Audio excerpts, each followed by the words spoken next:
Hi, it's Michelle Last here from Stampin' Up, and welcome to my June technique class using the Peaceful Petals Stamp set, which looks like this.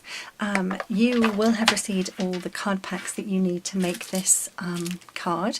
Your card pack will look like this.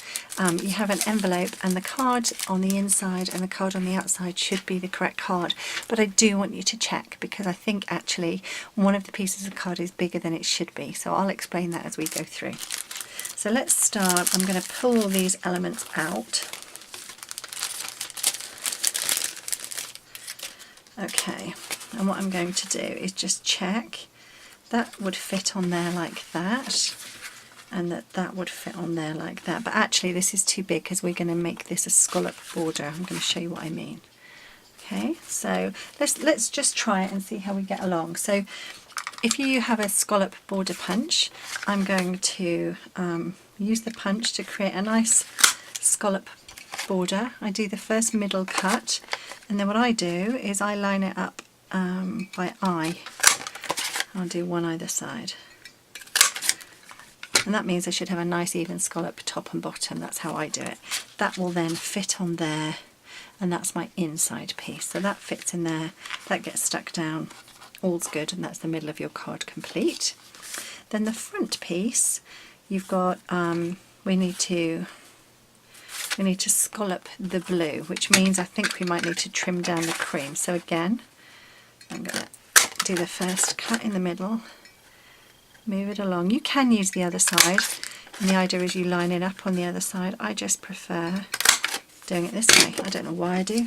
Everyone just has a personal preference. So there, and again I've got a nice even scallop top and bottom.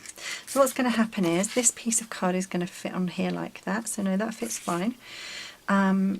It's actually going to go around this way.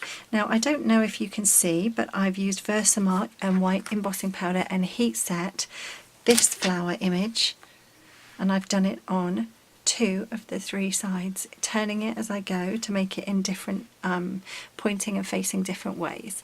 So I have already done that in white embossing powder. Now what we're going to do is we're going to get our sponge daubers, and we're going to get the Bermuda Bay and the Pool Party ink pads. Now I'm going to use my 2 daubers. I just always use like blue daubers for blue ink, so just turn it and make sure that it's got the right colours ink. So I'm going to use this for the lightest colour, which is Pool Party. So first of all I'm going to pick up a bit of ink from the ink pad, and then just gently in a circular motion I'm just going to colour the flower in with the dauber. Okay. Very, very subtle. I'm going to do that on all the flowers. And don't worry if you're thinking, oh, it's too subtle at this stage. That one's a little bit dark, so perhaps I'll get a bit darker on this one too. So it shows up.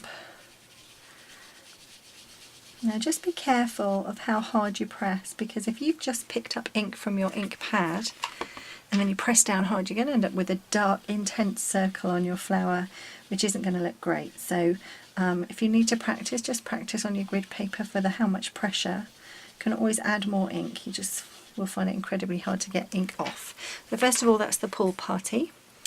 Now I'm going to get the Bermuda Bay, and I'm going to get the other colour dauber, pick up a bit of ink, and I'm just going to do the centre part and work in a circular motion sort of out from outside the flower. Now in class today some of the ladies went outside the lines. It looked lovely actually. So experiment, do it as much as you like or as little as you like. And make the flowers nice and intense. Okay, so the brilliant thing is that ink will not stick to the embossing, so we can wipe that off in a moment. But before we do that, I'm going to get the yellow Daffodil Delight marker, and I'm just going to colour this middle section. And you may think, ooh, that's not very precise, Michelle. And you're thinking, oh, I'm not sure if I like that. But when you, in a minute, I'm going to rub it off. So a bit of tissue or a sponge or something, you'll see that it just gets lifted off the top of the heat embossing and just leaves a little bit of the yellow behind. Then you're going to stamp your chosen sentiment. You have thank you or thinking of you from this set.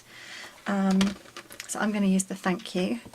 I'm just going to practice getting it straight. I could use a Stamp-A-Majig, right, so I can see that it goes down a fraction. So what I'm going to do is I'm going to try and counter it and go up a fraction. Phew. Right. So, did you see me jump then? I had something fall and I thought it was going to fall on me. Next you have a piece of the sequin thread, and if you look you can actually pull the sequins off the thread. I want you to pull about 4 or 5 off the threads. Keep pulling until you get as many sequins as you need. You will need to pull off both ends, but I'll show you that in a second. And what we're going to do is we're going to put the sequin trim along one of the edges.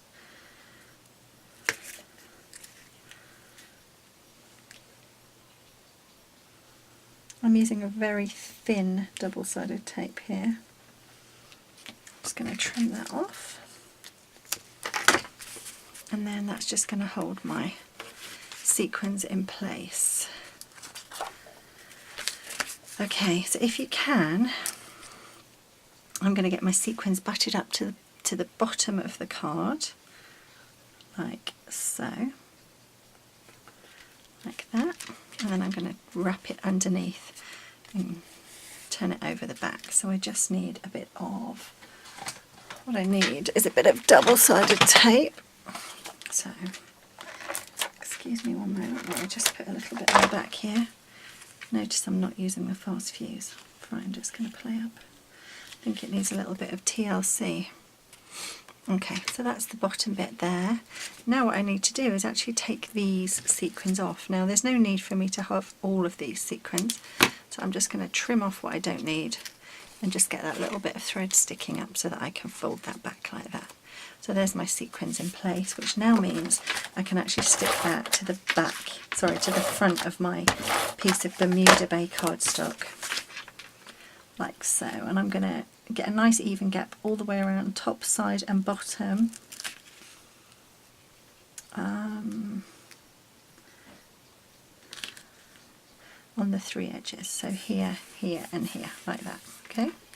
Then what I'm going to do is I'm going to use my glue dots, which I'm going to put here.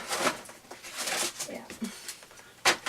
And I'm going to pick up a little sequin, put it on a glue dot, peel it back and stick it down. I've got very blue inky fingers from today. One of the ladies' ink pads had leaked because she'd been storing them straight rather than flat, and she'd been storing them like this, and so it had leaked rather than storing them like that. So I cleaned it up for her, but I think all I did was just transferred the ink from her ink pad to my fingers. Okay, and the last one.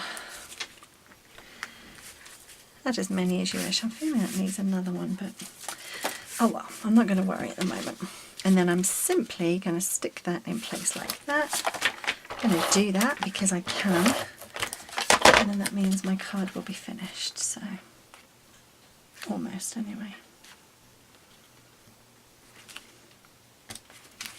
Okay, and I need to stick that inside like that. And there you have a nice dazzly, pretty bright card that's perfect for every occasion. So that's that card complete. I hope you enjoyed it. Thanks for watching.